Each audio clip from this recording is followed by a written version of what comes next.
This past April, 20-year-old Hailey Baker drove her car off the top of Signal Hill. She was trying to kill herself. Shortly after that, she reached out to the CBC. She wanted to speak about her mental illness and her struggle to get help. But it didn't end well. In a tragic turn of events, Hailey Baker took her own life earlier this month. Here and Now's Megan McCabe spoke extensively with Hailey Baker. Megan will join me in about 15 minutes. We'll hear about some of Hailey's struggles and we'll hear from one of Hailey's grieving friends. Welcome back to Here and Now, everyone. Now to a CBC exclusive, a story about a young woman's losing battle with mental illness. In April, a 20-year-old drove her car off the top of Signal Hill and lived, making national news. The driver was Hailey Baker. Within days of trying to take her own life, Baker wrote an email to CBC.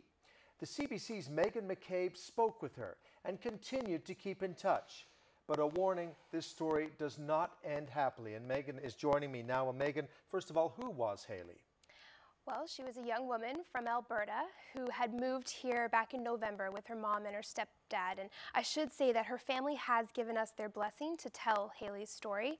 You know, she had an older sister and a loving partner.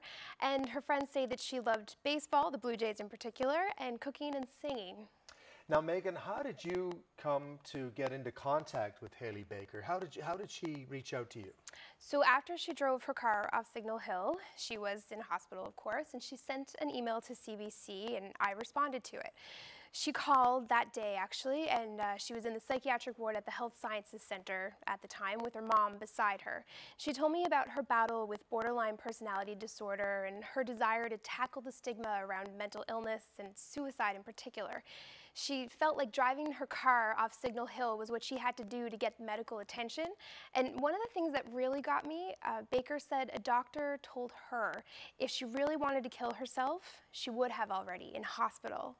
That's something that almost seems unbelievable to me.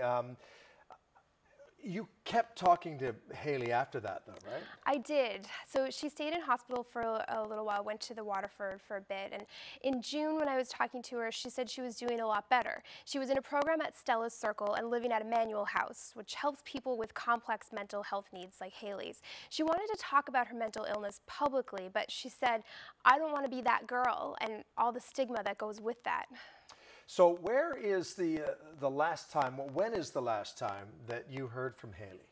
So it was in July. She had been invited to speak at a private event about her mental illness, and she said she wanted to do an interview with me as well. That's the last time I spoke with her. Earlier this month, Hailey Baker took her own life, and I spoke with one of her friends, 19-year-old Dana Knight, about Hailey. She always had a smile on her face. She always was there for you. Like, it was just really like, it was a reality check, like how like someone can be there like one day and then not be there the next. And like, I still text her and like, I know she's not gonna answer, but like sometimes her phone might be on and like it'll deliver and then I'll get that like glimp of hope, like, and then I'll remember like she's not coming back, like she's not gonna answer me. But like, it just really hurts. Dana told me to remember Hailey. They went back to Signal Hill, and they did something that Hailey herself had wanted to do. Well, it's not the celebration we wanted to have on Signal Hill with Hailey. She, like I said, she always wanted to have a balloon release on Signal Hill. This was her last chance. Like, it didn't feel fair.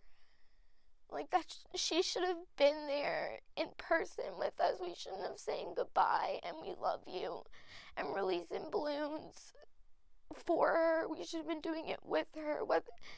Maybe it could have been for her too, but she should have been there. So Megan, that's pretty strong stuff. I mean, Dana Knight is clearly devastated about the death of her friend. A lot of people wouldn't publicly speak out about this. Why did she want to? Well, she said that she knew that Hailey really wanted to share her story, and it was important to Dana to help do that. And Dana says she has her own mental illness, and so she thinks that it's really important that we talk about mental illness and suicide just like this. And for anyone out there who feels like they need help, there's the mental health crisis line at 1-888-737-4668. All right, Megan McCabe, a very poignant story. Thanks for telling it to us. Thank you.